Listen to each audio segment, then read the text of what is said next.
Bagaimana kabar adik-adik hari ini? Baik, Ibu.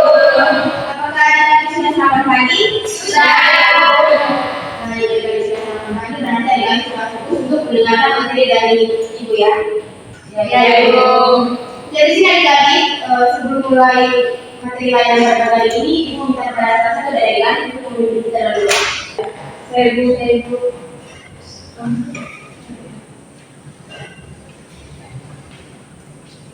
Ibu dan teman-teman adalah kita siapkan hati untuk berdoa dan berdoa kepada Tuhan. Doa selesai. Terima kasih adik yang sudah membawakan kita dalam doa. Baik, sebelum memulai layanan pada kali ini, Bapak Maksud belum lihat kali. Ya, Ibu. Gimana sekarang? Hadir Ibu. Amelia, halo Ibu. Yanti, hadir Ibu.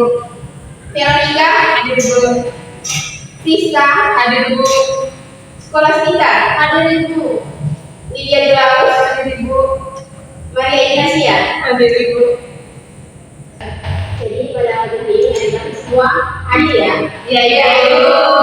Dan adik-adik sebelum mulai materi layanan pada kali ini, Ibu akan memberikan tes sedikit. Mungkin adik-adik bisa bangun. Jadi adik-adik tes sedikit pada kali ini adalah untuk fokus. Jadi instruksi itu diberikan juga ya. Ketika Ibu bilang fokus, adik-adik harus ini melihat, mendengar, mengingat, fokus. Bisa jadi? Bisa jadi. Tetap fokus. Melihat, mendengar, mengingat, fokus. Oke, baik. Tadi kalau bagi tetap fokus.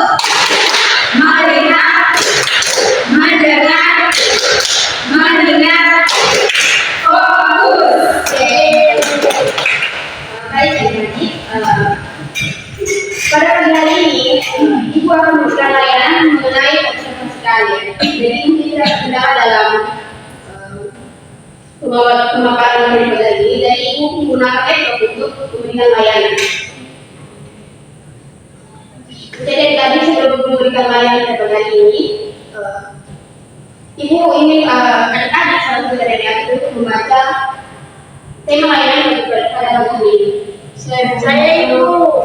Oke, mungkin kepada dia. Tema layanan kita hari ini untuk observasi kali. Oke, observasi kali. Jadi dari adik-adik di sini, apakah anak sudah pernah mendengar atau mengetahui apa itu observasi kali? Saya belum. Saya mungkin ada yang belum, ada juga yang sudah. Jadi mungkin kepada adik-adik. Baik Ibu, kalau menurut saya observasi kali itu bagaimana kita mengamati berkaitan dengan berbagai jenis kali Ibu. Baik, betul sekali. Apa ada lagi tadi? Saya Ibu. Berdoa, silakan. Jadi menurut saya observasi kali adalah suatu proses pengamatan di mana secara langsung maupun tidak langsung mengenai berbagai jenis karya tertentu. Baik, jadi jawaban dari adik dan adik itu sangatlah betul. Jadi di sini mungkin akan meluruskan sedikit di mana observasi kali adalah proses mengamati dan mempelajari berbagai jenis pekerjaan, industri, serta persyaratan untuk bekerja di bidang tersebut di bidang dengan adik-adik minat tersebut. Dan juga seperti melakukan riset mendalam tentang dunia kerja yang ingin adik-adik masuk setelah adik-adik lulus dalam SMA gitu adik-adik. Jadi setelah kita mengetahui tentang pengertian observasi, di sini juga ada namanya tujuan dari observasi kali.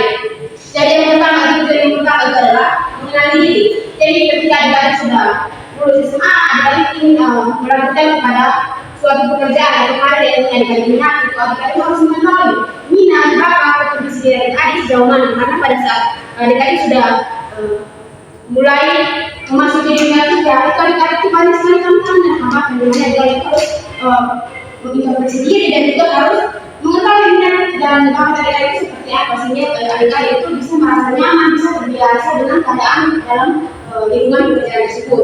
Yang kedua itu adalah adik-adik memahami dunia kerja. Jadi adik-adik harus mengetahui berbagai jenis pekerjaan, persyaratan. Jadi persyaratan di sini banyak yang jadi pada saat dari sudah memulai suatu pekerjaan itu banyak sekali. Juga hanya juga kriteria di mana kita itu bisa menentukan harga itu layak atau tidak dalam suatu perusahaan yang mereka inginkan. Di mana dalam perusahaan itu banyak sekali kriteria atau persyaratan-persyaratan dalam memasuki pekerjaan itu seperti korban mana kita ingin bekerja atau menjadi profesi seorang korban itu harus memiliki kriteria yang seorang pemimpin dan juga memiliki kesehatan baik secara fisik dan juga kerohanian. Baik dari tujuan yang ketiga itu adalah menentukan pilihan hari di mana dengan adanya observasi keluarga bisa mengetahui tujuan adik-adik ketika proses semuanya seperti apa yang menjadi jurusan pekerjaan itu di bidang apa dan sesuai dengan minat dan bakat kompetensi yang adik-adik miliki. Yang keempat itu masih mempersiapkan diri, jadi mempersiapkan diri di sini agar itu bisa membantu kamu mempersiapkan diri dengan keterampilan dan pengetahuan adik-adik di bidang mana dan juga itu sesuaikan dengan minat dan kompetensi adik-adik. Yang di sini juga ada namanya manfaat. Yang pertama itu adalah mengurangi ketidakpastian. Jadi dengan membantu kamu merasa jadi yakin dengan pilihan karir adik-adik, karena dengan adanya ketidakpastian dari adik bukan harus susah lebih mendalam, lebih mengetahui tentang minat bakat adik-adik sehingga adik-adik itu bisa mengembangkan pribadi adik-adik, bakat adik-adik sehingga bisa ketika adik-adik sudah memasuki dunia pekerjaan, adik-adik sudah bisa lebih nyaman dan juga lebih lebih sudah mengetahui tentang lingkungan pekerjaan dan bisa merasa nyaman, sudah terbiasa dengan lingkungan yang adik-adik ingin atau adik-adik mulai bekerja di tempat tersebut. Dan juga di sini yang kedua, meningkatkan motivasi. Jadi ketika adik-adik sudah mengetahui minat adik-adik, kompetensi adik-adik, kriteria dari sebuah pekerjaan yang adik-adik minati atau minat adik-adik itu merasa termotivasi karena adik-adik sudah mengetahui bidang apa yang adik-adik miliki dalam suatu pekerjaan yang adik-adik minati. Jadi itu adalah salah satu manfaat dari observasi karir. Jadi adik-adik setelah kita mengetahui pengertian, tujuan, manfaat, di sini juga ada orang di dalam observasi karir. Yang dimana itu pertama itu introspeksi diri, dimana yang dari ibu sudah katakan introspeksi diri juga adik harus mengenali bakat, minat adik-adik dan juga nilai-nilai yang adik miliki sehingga pada saat adik-adik mulai bekerja, adik-adik itu bisa sudah mengetahui potensi yang adik dan juga sudah bisa lebih leluas dalam pekerjaan yang dilakukan. Yang kedua itu informasi yang adik-adik setelah lulus SMA adik harus mencari peluang pekerjaan yang sesuai dengan minat adik-adik. Adik bisa mencari lewat internet, media sosial dan lain sebagainya. Jadi yang pertama ini yaitu berinteraksi dengan profesional, di mana adik-adik itu bisa bicarakan dengan orang-orang yang sudah bekerja di bidang yang adik-adik minati sehingga adik-adik itu bisa mengetahui, bisa mengenal dari dalam lagi terperinci dari orang-orang yang adik-adik dapat dan bentuk informasi mengenai tentang dunia pekerjaan atau solusi-solusi atau informasi terkait dengan pemilihan jurusan karir atau pekerjaan yang adik-adik dapat sehingga bisa membantu adik-adik bisa memilih peluang pekerjaan itu sesuai dengan minat bakat dan kompetensi adik-adik.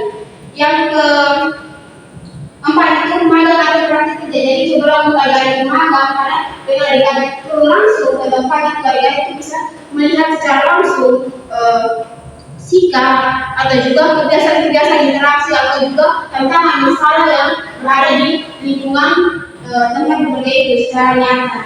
Dan yang kelima itu mengikuti tes dan minat. Jadi jika pekerjaan itu harus mengikuti tes minat, bakat sehingga adik-adik bisa mengetahui kemampuan potensi dari adik, kriteria adik-adik dalam suatu bidang pekerjaan yang adik-adik minati atau adik-adik memilih pekerjaan sesuai dengan karir atau minat adik-adik tersebut.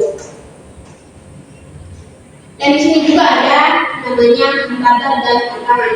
Jadi yang pertama itu adalah kurangnya informasi. Jadi di sini mungkin ketika adik-adik sudah lulus SMA, adik itu kebanyakan itu kesulitan dalam mencari informasi terkait dengan peluang pekerjaan yang ada. Itu akan menjadi salah satu tantangan dan hambatan dalam memilih pekerjaan yang sesuai dengan minat dan bakat adik-adik. Dan keterbatasan dari informasi sangat mempengaruhi adik-adik dalam menentukan pekerjaan kompetensi dari adik, minat, bakat, dan lain sebagainya.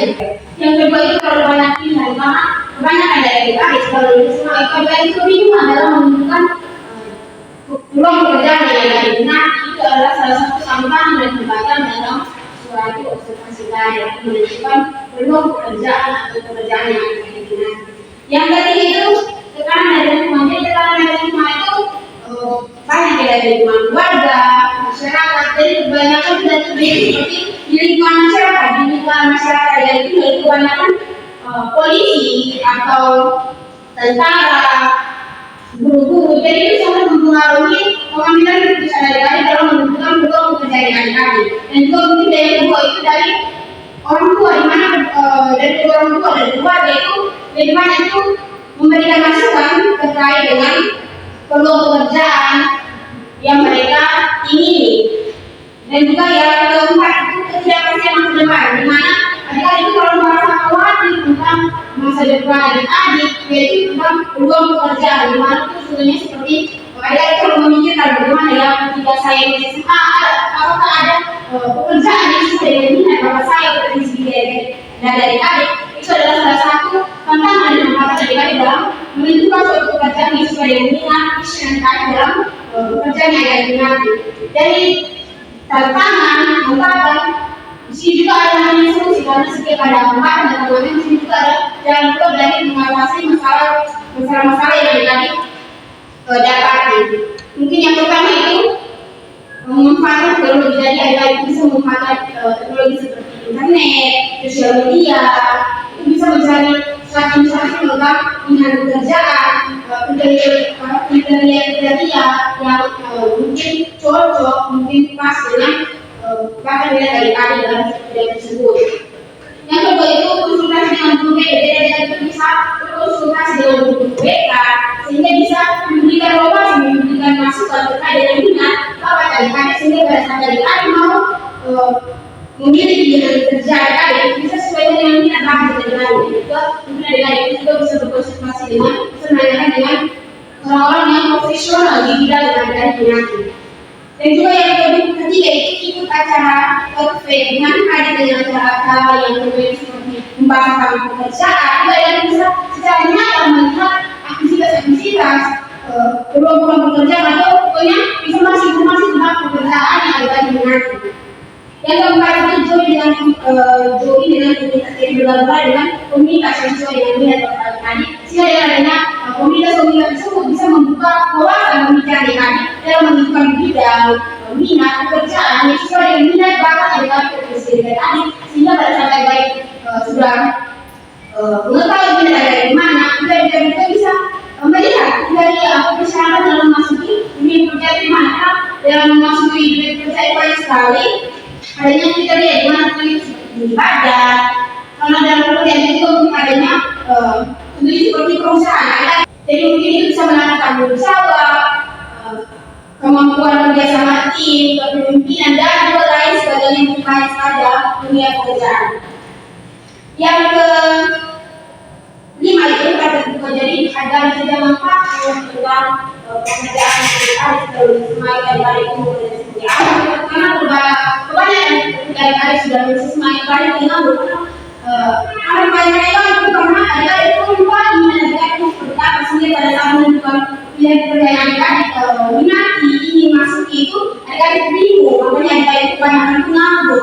Jadi adalah salah satu mungkin tantangan yang juga solusi. Jadi adik-adik terus bersikap terbuka sehingga adik-adik bisa dengan adanya kegagalan itu bisa mencoba dengan hal baru. Dimana dengan kegagalan itu adanya juga motivasi untuk adik-adik terus bangkit, terus semangat untuk memulai dan juga bisa memperbaiki kesalahan-kesalahan adik-adik. Jadi mungkin saja itu pemaparan materi dari ibu.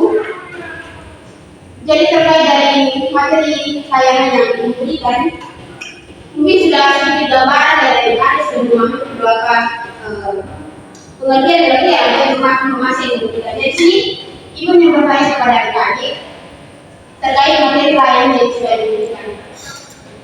Jadi dari materi yang diberikan kepada masing-masing adik, di sini ibu ingin bertanya kepada adik terkait materi yang diberikan, apa yang adik ketahui tentang tantangan dari sebuah observasi karir tersebut. Baik, mungkin kepada adik. Kalau menurut saya Bu, tantangannya yang dimana kurangnya mencatat tentang informasi. Ya, bagus. Kalian? Kalau menurut saya tantangannya itu kurangnya dalam akses internet yang juga seperti kurangnya kuota atau keterbatasan semua itu. Oke, baik. Jadi jawaban dari adik itu sangat betul ya, dari yang tadi itu sudah sangat-sangat paham, sudah ada gambaran terkait materi yang diberikan. Jadi terkait dari materi layanan yang ibu sudah berikan, ibu akan mengambil sebuah kesimpulan dari materi layanan yang disampaikan. Jadi adik-adik, observasi karir itu adalah proses penting untuk memahami dunia kerja dan menentukan pilihan karir yang tepat. Itu yang sesuai dengan pilihan adik-adik. Dan juga tujuannya itu adalah untuk mengenali diri sendiri, memahami dunia kerja, menentukan pilihan karir adik-adik, dan juga mempersiapkan diri untuk sukses. Jadi dari data tersebut, informasi tersebut ada juga langkah-langkah yang dapat dilakukan untuk mengikuti diri sendiri, riset, informasi, berinteraksi dengan para profesional, magang, dan juga ada juga kesempatan dari seluruh seperti memanfaatkan teknologi, konsultasi dengan guru mereka, dan juga bergabung dengan komunitas dapat membantu adik-adik dalam menentukan pilihan karir. Mungkin itu saja materi yang diberikan. Dan di sini dari materi layanan yang diberikan mungkin sudah ada gambaran dari kami. Di sini kami minta kepada salah satu dari kami untuk kita lalu.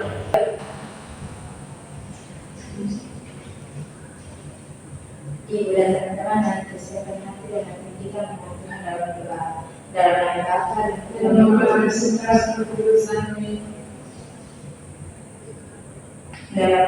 dan kita berusaha. Terima kasih adikku yang sudah menulis dalam doa. Mungkin sekian materi dari layanan pada hari ini. Terima kasih adik-adik sudah berpartisipasi aktif dalam materi layanan pada hari ini. Terima kasih.